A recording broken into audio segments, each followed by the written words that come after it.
Assalamualaikum warahmatullahi wabarakatuh. Selamat malam semuanya.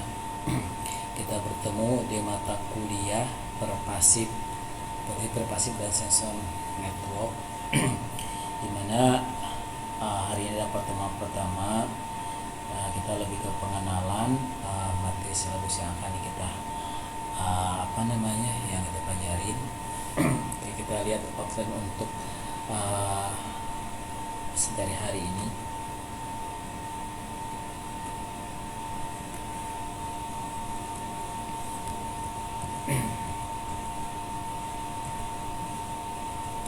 Oke, yang baru mengambil mata kuliah saya, ini adalah biota nama saya Wawan Priyatna. Emailnya untuk mengirim tugas nanti iw.priyatna@gmail.com dengan mobile di sini dengan WA sama ya.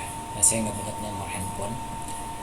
Kemudian outline untuk hari ini itu ada keempat kuliah, silabus, apa yang akan didapat dengan mata kuliah hari ini, referensi buku yang akan dipergunakan, dan sedikit pengenalan perpasif atau ubiquitous computing.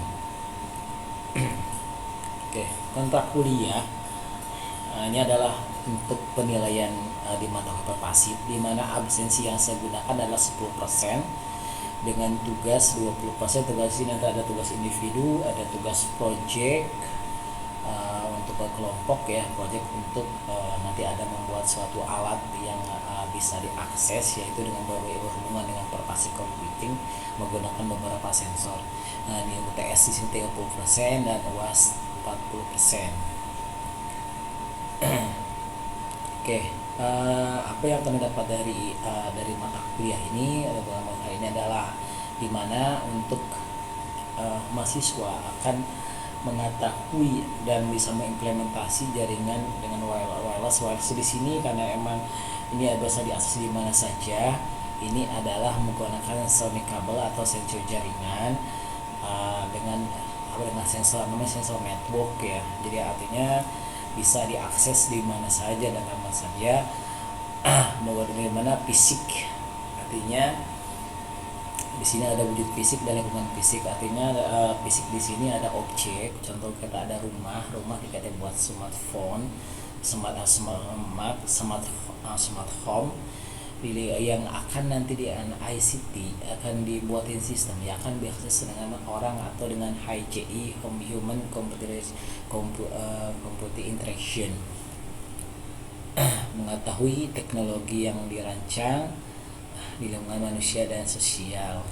Ini adalah buku yang direferensikan untuk mendukung mata kuliah ini ya. Beberapa mata kuliah yang banyak untuk yang saya gunakan. Ini yang paling penting yang saya merahin itu, terus kemudian smart device environment interaction, kemudian mau perpasif, kemudian ada fundamental wireless sensor network, dan banyak lagi, termasuk ada beberapa jurnal untuk referensi dan beberapa nanti ada modul. Ini sekilas yang menggunakan metode utamanya. Ini adalah beberapa mata kuliah materi yang akan disampaikan dalam semester ini, di mana di sini ubiquitous computing atau yang perpasif ya. Kemudian adalah smart device-nya dan services, artinya smart device di sini adalah perangkat pintar, artinya yang bisa diakses digunakan ya. Contohnya misalkan mobile, kayak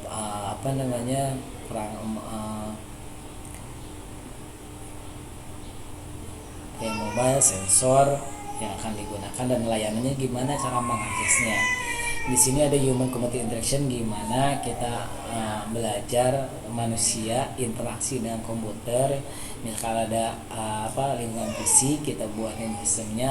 Misalkan kalau dia ada interface, kalau tempat interaksinya komputer itu ada perangkat yang fisik yang diaksesnya.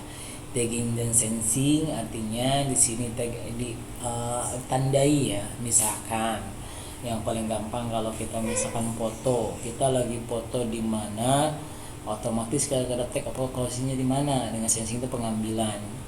Kita misalkan foto lagi di Jakarta, otomatis mapping kita akan ada di Jakarta. tagging lagi, contohnya lagi misalnya kalau misalnya RFID kalau kita akses di jalan tol misalkan kita ngetap dan nanti pas masuk kita berapa saldo, anda pas keluar kita berapa biayanya berapa, misal segitu. Contact aware system artinya sistem yang menyadari gitu manusia kita harus sadar akan kita sesuai konteksnya tidak sadar bahwa kita itu menggunakan perangkat ICT. Contohnya kalau kita misalkan mau memesan ke Grab, kita mau pergi ke Casablanca misalkan, tanpa tidak sadar kita misalkan tinggal ngetik map aja tanpa nanya orang kita tahu alamatnya di mana. Nah ini kita membuat ada sistem cerdas, jadi membuat sistem gimana bisa diakses kita kayak peristiwa storyboard ya, apa yang fisik bisa diakses sama manusia. Ya, saya bilangin tadi untuk privasi di sini adalah bisa mengakses di mana saja dan kapan saja. Misalkan ada orang kesehatan kita punya penyakit apa, kita ada dipasang sensor di dalam tubuh, itu bisa kita mengetahui kondisi badan kita dengan menggunakan handphone. Juga ada yang namanya lingkungan smart living, tidur ya, kalau tadi sama kita diterapin di mana ya, terapin di misalkan di kasur kita integrasi sensor berapa ada bisa sensor gerak misalkan. Jadi kita tidak ada pergerakan, kita akan ada ketahui berapa pergerakan kita, berapa kita bolak-balik yang namanya tidur bolak-balik gitu ya. Kemudian suhu ruangan di tempat tidur ya, kita bisa menggunakan sensor suhu atau sensor pada situ berapa panasnya, ada sensor panas dan keterangan bisa sensor cahaya dan sebagainya. Itu sih untuk untuk sekilas untuk mata kuliah ini. Kita akan lebih detailnya untuk belajar step by step apa itu privasi computing, karena merancangnya, bisa gimana kita cara implementasinya, cara mengaksesnya dan sebagainya. Kita akan berikutnya ke pertemuan berikutnya kita lebih detail lagi. Sekian untuk mata kuliah ini untuk hari ini. Saya ucapkan terima kasih. Selamat ketemu lagi minggu depan. Wassalamualaikum warahmatullahi wabarakatuh.